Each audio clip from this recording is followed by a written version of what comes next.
Gracias por la manifestación de esa gracia gloriosa y maravillosa. Gracias por ese sacrificio perfecto. Gracias por llevar toda maldición de enfermedad, pobreza, ruina, corta vida. Gracias, Señor, por liberarnos, quitarnos toda carga de opresión, Señor. Gracias por librarnos del peso del pecado, Señor, que nos asediaba. Gracias, Señor Jesús. Gracias, maravilloso Rey. Gracias. Hoy declaramos espíritu de sabiduría, de revelación abundantemente. Sobre cada uno de nosotros se abren oídos espirituales. Vendas son quitadas para poder ver la revelación del nuevo pacto y de tu gracia. Maravilloso Rey. En el nombre de nuestro Señor Jesucristo te honramos, te adoramos y te bendecimos. Espíritu Santo, seas tú hablando a nuestras vidas, ministrándonos, Señor. Seas tú, Señor, ayudándonos en esta noche para poder hablar tu palabra y no nuestros conceptos, en el nombre de Jesús. Gracias te doy, maravilloso Rey. Gracias, Jesús. Gracias porque tú confirmas con señales, milagros y maravillas tu palabra. Y mientras lanzamos tu palabra en el nombre de Jesús, tú la confirmas, Señor, sanando cada cuerpo, poniendo órganos nuevos en esos cuerpos, en el nombre de Jesús. La manifestación de tu mano poderosa, dones espirituales manifestándose en abundancia, en el nombre de Jesús. Señor, recibimos la superabundante gracia y el don de la justicia en esta noche, en el nombre de nuestro maravilloso Señor Jesucristo. Amén. Ok, pues damos la más cordial bienvenida a nuestros amigos que nos ven a través de estos medios. Cada persona que nos ve de los distintos países de habla hispana, de este continente, cualquier otro continente, le damos la más cordial bienvenida. Queremos decirle que Cristo les ama, a nosotros también. Y en esta noche vamos a continuar con la maravillosa palabra del Señor, que es la fe de Cristo en el creyente, ¿ok? Muy bien, pues vamos a nuestro texto base, que viene siendo Gálatas capítulo 5, versículo 6, ¿ok? Gálatas capítulo 5, versículo 6, dice así la palabra en el nombre de nuestro maravilloso Señor Jesucristo. Porque en Cristo Jesús ni la circuncisión vale algo, ni la incircuncisión, sino la fe que obra u opera por el amor. ¿Okay? Muy bien, pues comparta estas enseñanzas, amigo que nos ve por internet, denle like, compártala a sus familiares, amigos, para que conozcan a Cristo Jesús, conozcan el nuevo pacto y conozcan su palabra, la palabra que los va a libertar en esta noche, en el nombre de Jesús. ¿Ok? Pues el tema de la fe de Cristo en el creyente principalmente se trata de cómo podemos operar esa fe que se nos fue depositada según Romanos 12:3. ¿Cómo opera la fe? Principalmente, y lo más importante es que opera por el amor. ¿Y el amor? ¿Cuál es el amor? Pues el amor es Cristo Jesús y lo que Él manifestó en la cruz. Es decir, el amor de Cristo manifestado en la cruz, donde nos redimió, pagó el precio por toda maldición y nos regaló, en otras palabras, la bendición espiritual lista y preparada para nosotros en los lugares celestiales. ¿Ok? Entonces la fe obra o opera o trabaja a través del amor. Si no entendemos el amor de Cristo en la cruz, difícilmente vamos a operar una fe que se nos fue dada. Difícilmente nosotros vamos a ser eficaces, difícilmente en operar esa fe. ¿Ok? Tenemos que ser eficaces en operar la fe de tal manera que cuando oímos la palabra revelada, oímos el evangelio revelado, oímos el evangelio del nuevo pacto, oímos acerca de la obra terminada de Jesús, y cuando sale, la tenemos en nuestro corazón, y la abundancia de nuestro corazón la habla nuestra boca. Esas palabras, mi hermano, vienen a darle vida. ¿Vida qué? Vida a los cuerpos, vida a sus finanzas, vida a su familia, y vida a todo lo que usted pueda es en Cristo Jesús. Vida a todo lo que usted es en Cristo Jesús. De otra manera difícilmente operaríamos la fe, porque dice la palabra en segunda carta a los Corintios capítulo 4 versículo, segunda carta a los Corintios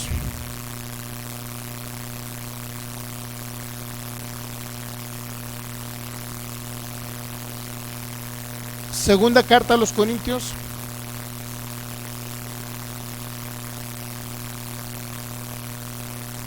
dice capítulo 4 versículo 13: pero teniendo el mismo espíritu de fe. ¿Cuál espíritu de fe? El de Cristo Jesús que habita en nosotros. Tenemos el mismo espíritu de fe, es decir, tenemos la misma fe de Cristo. ¿Qué más dice? Conforme a lo que está escrito, creí, por lo cual hablé.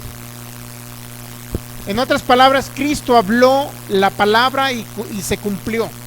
Y dice, pero también nosotros también creemos, por lo cual también, ¿qué dice? Hablamos. Y cada vez que hablamos, cuando hablamos algo aquí en la tierra, produce resultados, produce frutos. Pero no vamos a producir frutos o resultados a través de la palabra que sale por nuestra boca, si no tenemos un perfecto entendimiento del amor de Cristo en la cruz.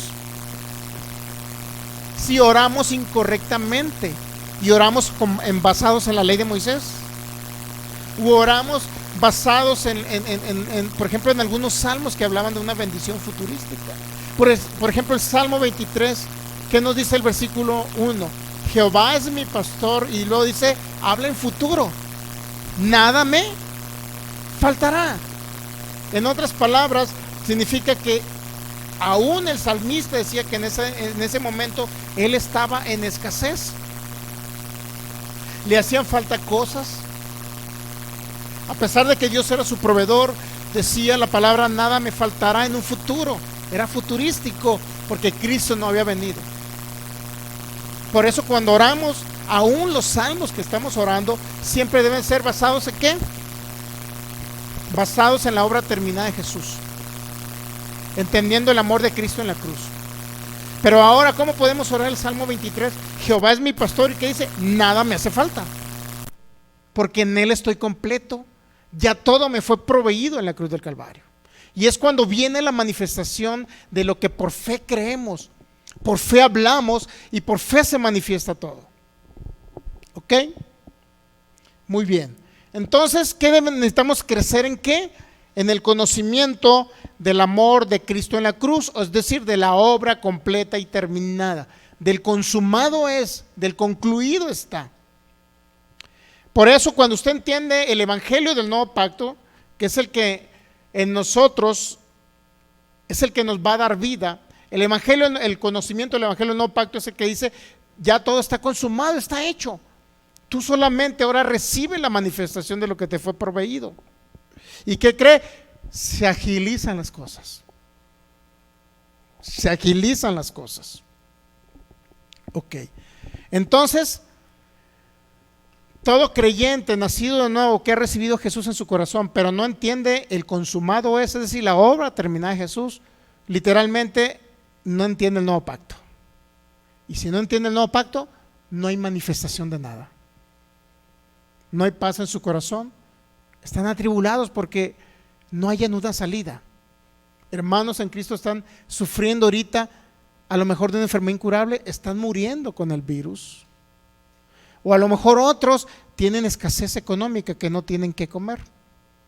Pero cuando entendemos el evangelio de la gracia, que ya consumado está, concluido está, ya todo se nos fue proveído, y ahora depende de nosotros que creamos esa obra terminada de Jesús y que recibamos ya todo lo que se nos fue proveído. ¿Ok? Entonces, ¿qué es lo que nos produce entender el evangelio del nuevo pacto? ¿Qué es lo que produce entender la obra terminada de Jesús?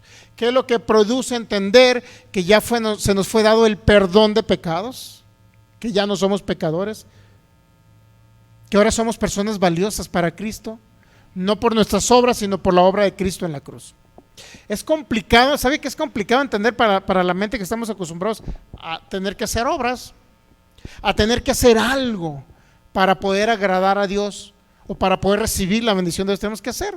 Inclusive hay pastores que, ministros de Cristo, tenemos que hablar muchas veces de ejemplos, tenemos que poner ejemplos, no porque estemos criticando un ministerio específico, especial, ni tenemos nada en contra de nuestros hermanos en Cristo. Somos parte del cuerpo y siempre lo aclaro, son mis hermanos en Cristo, pero muchos de ellos oran, desafortunadamente oran sin conocimiento de lo que Cristo ya hizo y completó en la cruz o concluyó en la cruz.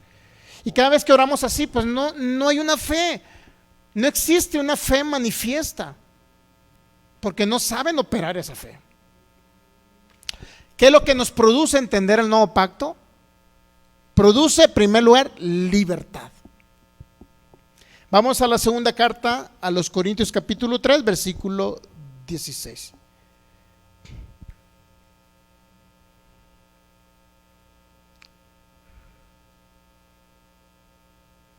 Segunda carta a los Corintios capítulo 3, versículo 16. Fíjese lo que le va a producir el entender el nuevo pacto, el entender la obra terminada de Jesús, el entender que ahora ya no estamos viviendo bajo un pacto antiguo que es el de la ley de Moisés. Ya no estamos viviendo bajo un pacto donde yo tenía que hacer para recibir, sino ahora recibo porque Cristo Jesús ya hizo por mí y me dio todo en la cruz del Calvario. Okay. Mire, fíjese. Segunda carta a los Corintios capítulo 3 versículo 16. Pero cuando se conviertan al Señor, ¿qué dice? El velo se quitará. ¿De quiénes está hablando? De las personas que todavía están basando su conocimiento y su doctrina o su fe la están basando literalmente en la ley de Moisés. De eso está hablando el apóstol Pablo. Dice que tienen un velo todavía, porque ellos su fe la quieren basar en: me tengo que portar bien para agradar a Dios, tengo que hacer obras para poder recibir un beneficio de Dios, tengo que hacer obras para merecer la salvación, tengo que hacer obras para merecer la sanidad, tengo que hacer obras para merecer la prosperidad, y siempre tienen que hacer obras. Pero sabe que eso denigra la obra de Cristo en la cruz. ¿Sabe que lo denigra todo eso? Porque el ser humano dice: Cristo Jesús, hazte a un lado, no te necesito, ahora yo necesito hacer cosas para merecer el favor de Dios. Qué tremendo, hasta dónde llega todo ese conocimiento. Okay. Segunda carta a los Corintios 3, el velo, ¿qué va a pasar? Cuando se conviertan a Jesús, el velo se quitará. Porque el Señor es el Espíritu, y donde está el Espíritu del Señor, ¿qué va a pasar? Hay libertad. El Espíritu Santo nunca nos va a confirmar a través de su palabra que guardemos la ley o que combinemos los pactos. Nunca. El Espíritu de Dios, donde está el Espíritu Santo, donde hay revelación del Espíritu Santo, ¿qué cree que va a pasar? Se van a quitar los velos y nos va a traer libertad. ¿Y libertad de qué? Muchos de nuestros hermanos en Cristo, puedo decir lo que están ahorita, no tienen libertad, están oprimidos, ¿sabe usted? Porque desde el púlpito se les enseñó que si cometían un solo error literal, perdían su salvación. Si cometían un solo pecado, ya, Dios los había desechado.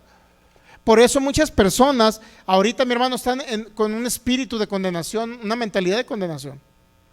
Creen que son inmerecedores. ¿Sabía que cuando alguien peca, cuando se les enseña desde el púlpito que cuando pecan, literalmente pierden su santidad, literalmente pierden el ser justos delante de Dios, literalmente pierden su comunión con el Espíritu Santo, literalmente pierden toda bendición, y algunos dicen que pierden la salvación eterna? Y todos esos que se les enseña que por sus pecados en el cuerpo pierden toda comunión con Dios, ¿cómo cree que se sienten cuando pecan? ¿Desechados? Ya no sirvo para nada. Si fallé ahorita y sigo fallando y sigo pensando lo mismo y sigo pensando lo mismo, y si todavía tengo esa ansiedad y sigo haciendo lo mismo y sigo haciendo lo mismo, ¿sabe qué? Cuando vuelven son repetitivos sus actos, ellos literalmente le dicen su conciencia, a causa de la predicación que se les dio, le dice su conciencia: es que no sirves para nada. Y Satanás se aprovecha y trae esos mensajes a la conciencia, y la conciencia a la vez le dice a él que no sirve para nada. Porque la conciencia del Hijo de Dios debe ser una conciencia de justicia, no de pecado, porque ya no estamos en el mundo. Los del mundo, muertos espirituales, deben de tener conciencia de pecado, porque son muertos espirituales, como fue Adán. ¿Sabía que Adán le empezó a tener miedo a Dios? Tenía una conciencia de pecado. Decía: ya no merezco estar ante la presencia de Dios. ¿Por qué cree que le dio miedo? Porque creía que por sus obras, por esa mala obra que hizo, ya no iba a ser acepto delante del Señor. Le dio miedo. Okay. Segunda carta a los Corintios 3:16, pero cuando se conviertan al Señor, el velo se les quitará. Pero donde está el Señor, ahí hay libertad. ¿Libertad de qué? Libertad de condenación. Libertad de que independientemente que pequemos, somos justos delante del Señor. Y Él no ve nuestro pecado. Ahora, con eso estamos promoviendo que la gente peque. No, le estamos dando la solución, al contrario, la solución para que cuando entienda que si pecó, diga que es la justicia de Dios en Cristo Jesús. Entonces su mente se va renovando, y su cuerpo va a dejar de pecar. El método para dejar de pecar en esta tierra no es que un predicador le están diciendo, Filigonio, ya deja de tomar, Filigonio, deja de mentir, Filigonio, deja de robar. Y la gente, o los predicadores, pastores, ministros, o como se llamen, curitas, o como se llaman, creen que con esa predicación va a cambiar la gente. Y esa predicación es legalista, viene de la ley de Moisés, o es una combinación de los pactos. La gente no va a cambiar porque le digan que no hagan cosas malas. La gente va a cambiar y va a renovar el entendimiento, al contrario, cuando conoce su posición en Cristo. Cuando conoce que es justo, independientemente que la riegue en el cuerpo o en la mente natural. ¿Hay libertad donde está el Espíritu de Dios? Sí, porque el Espíritu glorifica a Jesús. Y cuando se glorifica a Jesús es porque se habla de Jesús. La obra concluida, ¿qué fue lo que nos dio Jesús ya y proveyó para nosotros en la cruz? Perdón de pecados, nos declaró justos, nos declaró santos. Y hay varios textos bíblicos para comprobarlo. Okay. Gálatas capítulo 5, versículo 1. ¿Qué es lo que produce el evangelio del nuevo pacto? ¿Qué es lo que produce el evangelio del amor de Cristo? Porque la fe obra por el amor. ¿Qué es lo que produce la obra terminada de Jesús? ¿Qué produce el entendimiento de lo que Cristo hizo en la cruz? ¿Qué es lo que produce? Gálatas capítulo 5. Mire, versículo 1 al 4. Dice el apóstol Pablo: estad pues firmes, Gálatas 5:1 al versículo 4. Estad pues firmes en la libertad con que Cristo nos hizo libres, y no estéis otra vez sujetos al yugo de esclavitud. ¿Sabe lo que representa estar sujeto a un yugo de esclavitud? Estad pues firmes en la libertad con que Cristo nos hizo libres. ¿Cuántos saben que cuando dice con la libertad que Cristo nos hizo, de qué creen que nos hizo libres? De la condenación eterna a causa del pecado. Nos hizo libres de una conciencia de pecado, de que siempre, si la riego y creo que ya no me... Dígame, no sé si alguno de ustedes pensó eso cuando antes de conocer a Cristo. No sé si alguno de ustedes pensó eso porque vio una predicación, pero cuando le fallábamos a Dios, ¿cómo nos sentíamos? ¿Cómo nos sentíamos? Mal. Y decíamos que, pues Señor, te sigo fallando y te sigo fallando. Y sigo haciendo lo mismo y sigo haciendo, pues ¿para qué sirvo? Imagínense. Pero dice Pablo: estén pues firmes con la libertad con que Cristo nos hizo ¿qué? Libres. ¿Libres de qué? Del pecado. Libre de la condenación eterna. Libre del legalismo que producían las obras de la ley. Libre de la acusación que venía por la ley de Moisés. Porque si alguien pecaba bajo la ley de Moisés, tenía un castigo, una consecuencia. ¿Sí sabía? Entonces, ¿qué cree? Cristo nos hizo libres. Pero para entender esto, vamos ahorita a Deuteronomio 22 para entender eso, ¿ok? Pero antes de Deuteronomio 22 quiero seguir leyendo el versículo 2. He aquí yo, Pablo, os digo que si se circuncidan, de nada aprovecha Cristo. ¿Qué cree que significa si se circuncidan, de nada le va a aprovechar Cristo? ¿Qué cree que significa? Que el que quiere circuncidarse, que es una obra de la ley de Moisés, que el que quiere circuncidarse, que es una obra de la ley de Moisés, ¿qué cree que va a pasar? Otra vez vuelve a ser esclavizado bajo una ley que dice: si haces esto, vas a ser bendecido. Si no haces esto, ¿qué cree? No vas a recibir beneficios. No vas a recibir bendición si no haces esto. Si alguien se quiere circuncidar para guardar una ley de Moisés, o alguien quiere guardar un mandamiento de la ley de Moisés, es decir, en otras palabras, hoy voy a guardar, por ejemplo, no voy a robar hoy, voy a guardar ese mandamiento de no robar, y me voy a dedicar todo el día a no robar, a no pensar que tengo que robar. Eso es un ejemplo, ¿no? Por ejemplo, está el otro, no dirás falso testimonio. Hoy el día, aunque salga con mi comadre al lavadero, hoy no voy a chismear con ella ni voy a hablar mal de los demás. Hoy voy a tratar de no andar hablando mal de los demás. Y hoy voy a tratar de no andar hablando mal de los demás. Imagínense, ese solo mandamiento lo va a esclavizar. Ese solo mandamiento lo va a esclavizar. ¿Okay? Si usted dice, hoy voy a dedicarme a no decir falso testimonio, significa que de nada le va a aprovechar Cristo. De nada les va a aprovechar Cristo. Impresionante. Y otra vez testifico a todo hombre, dice el apóstol Pablo, versículo 3, Gálatas 5:3. Otra vez testifico a todo hombre. ¿Qué significa otra vez? Que ya lo había dicho de manera repetitiva en varias ocasiones. Y otra vez testifico a todo hombre que se circuncida. ¿Qué pasa con el que quiere guardar un mandamiento de la ley de Moisés? ¿Qué pasa? ¿Qué pasa que el que quiere decir, hoy no voy a pensar en robarle a mi patrón? Hoy no tendré dioses ajenos delante de mí. Hoy no diré falso testimonio. Hoy no voy a pensar en robar. Hoy no voy a pensar en mentir. Hoy no voy a mentir. Voy a dedicarme en no mentir. No decir una sola mentira. ¿Qué dice Pablo? Yo testifico otra vez a todo hombre que se circuncida o que quiere guardar un mandamiento de la ley de Moisés, que está obligado a guardar todos los 613 mandamientos por uno que quiera guardar. ¿Ok?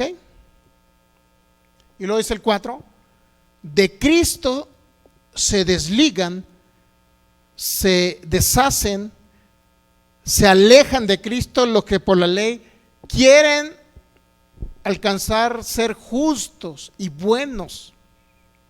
Todo aquel que quiere alcanzar ser justo y bueno mediante portarse bien a través de guardar los mandamientos de la ley, ¿qué cree? De la gracia han bajado de nivel. Por eso la gracia es más alta que la ley, porque la gracia produce frutos de justicia. La ley produce frutos de la carne, frutos de muerte. ¿Ok?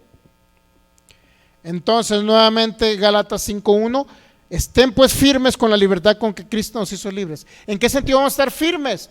En que no tengo que mezclar la gracia, el nuevo pacto, la obra terminada de Jesús. No tengo que mezclar nuevo pacto con antiguo pacto, la ley de Moisés. Yo tengo que mantenerme firme si quiero que las cosas me funcionen aquí en este tiempo. Por eso muchos hermanos en Cristo están en la combinación. Soy salvo porque Cristo me hizo salvo, pero ahora ¿qué crees? Tengo que ayunar, hermano, para recibir unción. Dios mío, ¿dónde dice que tienes que ayunar para recibir unción? En ningún lado. Hermano, oremos para que el Espíritu Santo venga venga sobre nosotros. Oremos para que el Espíritu Santo descienda. Dios mío, ya descendió en Pentecostés. Y vino a hacerse uno con nosotros. Vino a habitar en templos humanos. ¿Ok? Muy bien. Concluyo con esto.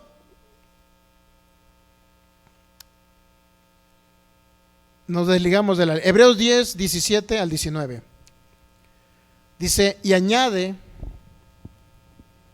¿quién? Hebreos 10, 17, ¿ya?